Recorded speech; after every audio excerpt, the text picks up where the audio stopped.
রাজ্যের সবচেয়ে জ্ঞানী প্রাণী হচ্ছে এই বানরটি। উনার নাম হচ্ছে রফিকি। সে রাজপুত্রকে দুহাতে তুলে সবার সামনে পরিচয় করিয়ে দেয়। রাজপুত্রকে দেখে সবাই অনেক খুশি হয়। সবাই এই অনুষ্ঠানে আসলেও রাজা মুফাসার ভাই স্কার কিন্তু সেখানে আসেনি। তাই ওই রাজ্যের এই পাখিটি স্কারের কাছে জানতে চায় সে কেন সেখানে যায়নি। এই পাখিটি আসলে এই রাজ্যের দূত। সে পুরো রাজ্যের খবরাখবর রাজার কাছে পৌঁছে দেয়। পাখিটির নাম হচ্ছে জাজু।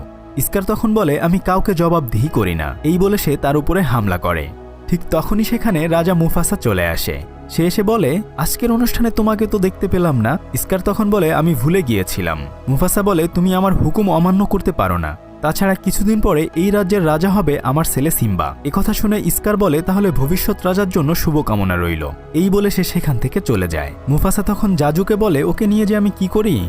জাজু তখন বলে, বাদ দেন তো ওর কথা। এরপর তারা সেখান থেকে চলে যায়। রাত পেরিয়ে সকাল হওয়ার সাথে সাথেই ছোট্ট সিম্বা